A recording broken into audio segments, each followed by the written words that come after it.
Γεννήθηκα στη Ζάκυνθο, στο νησί που άγιασε ο Άγιος της Συγγνώμης και της Ανεξικακίας, ο Άγιος Διονύσιος, στις 29 του Σεπτεμβρίου του 1944. Το 1953, μετά το σεισμό, η οικογένειά μου μεταφέρθηκε στην Αθήνα και εκεί μείναμε 2 χρόνια. Ο πατέρας μου και η μητέρας μου ήταν αγρότες, όπως τα λέγαμε μεροκαματιάτιδες. Όμως δεν έπαψαν να μας οδηγήσουν όλους στη μόρφωση και να μην μείνουμε εκεί, θα έλεγα, οι ήλωτες του χωραφιού. Επιστρέψαμε στο νησί, εφοίτησα στο Γυμνάσιο Ζακύνθου την 1η, Δευτέρα και Τρίτη του γυμνασίου. Και από εκεί η χάρις του Θεού με οδήγησε στην Εκκλησιαστική Σχολή της Αγίας Αναστασίας στα Βασιλικά Θεσσαλονίκης.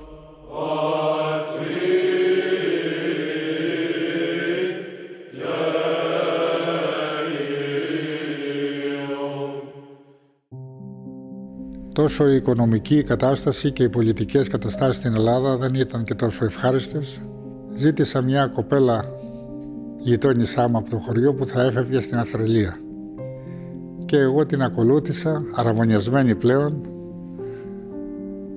μετά από δική της πρόσκληση, το Δεκέμβριο του 1964. Και έφτασα στην Αυστραλία, στη Μελβούρνη, 31 Δεκάτου του 1964.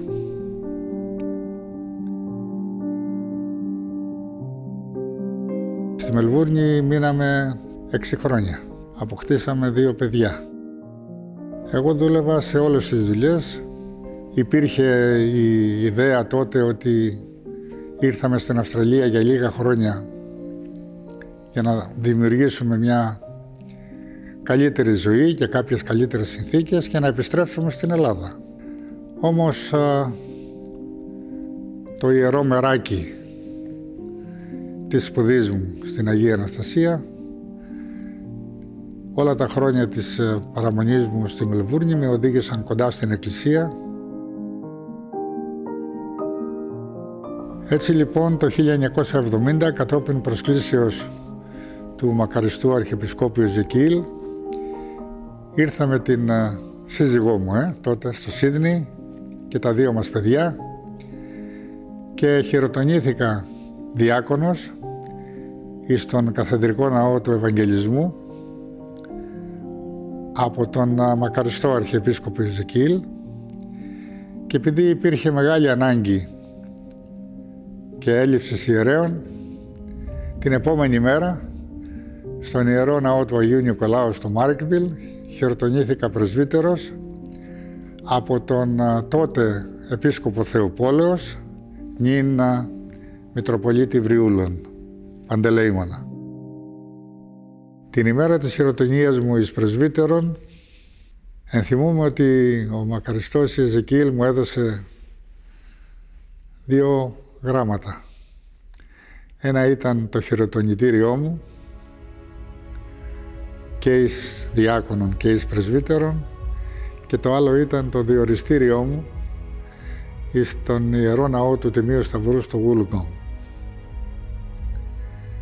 Και με συνοδό τον νυν αδελφό εν Χριστώ, τον πατέρα Ιωάννη Γκρίλη, που ήταν τότε παιδί του Ιερού, έφτασα στο Wollongong. Έμεινα στο Wollongong μέχρι το 1988, το Δεκέμβριο. Δύσκολα χρόνια.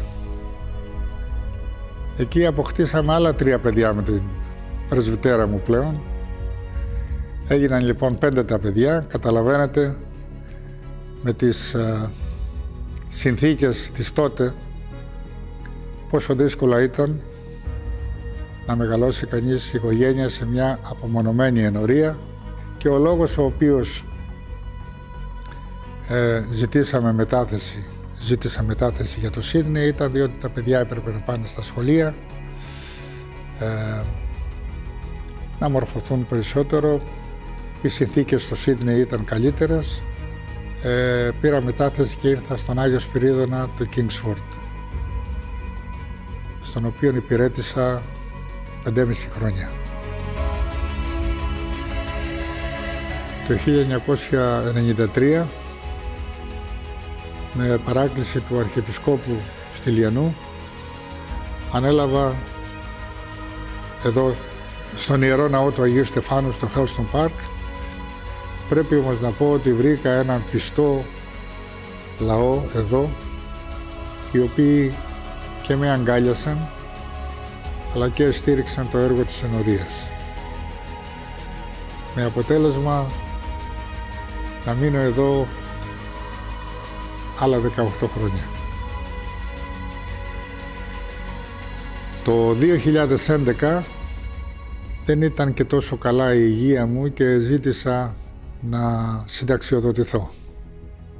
Όντως, ο μακαριστός Αρχιεπίσκοπος Στυλιανός δέχτηκε αυτό μου το αίτημα και με απάλλαξε από τα καθήκοντά μου στον Άγιο Στέφανο.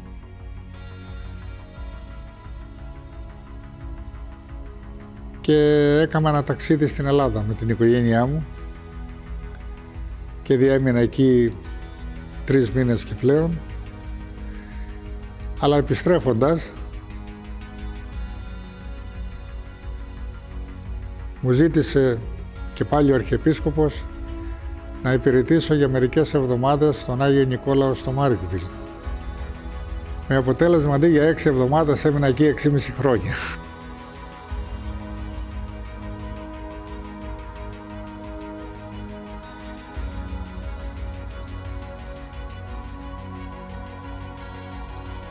Έπρεπε να δω έτσι, είχα περιέργεια να δω πώς ενεργούσε ο νέος Αρχιεπίσκοπος και εντυπωσιάστηκα από τα χαρίσματά του,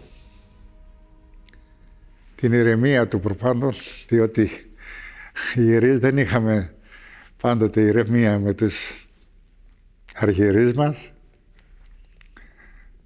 την αγάπη του προς τον λαό, την αγάπη του προς την νεολαία.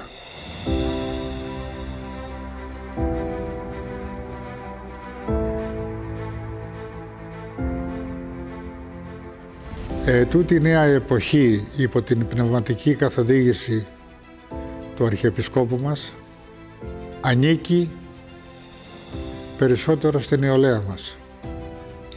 Η Εκκλησία και ο Αρχιεπίσκοπος έχουν κάνει ένα άνοιγμα τεράστιο προς την νεολαία και εύχομαι στον Άγιο Θεό η νεολαία να καταλάβει αυτή την όμορφη κίνηση, να πλησιάσει την Εκκλησία, για δε τους νέους κληρικούς μας, εκτός από την αγάπη μου και τις ευχές μου για καλή ιερατεία, εύχομαι να είναι πάντοτε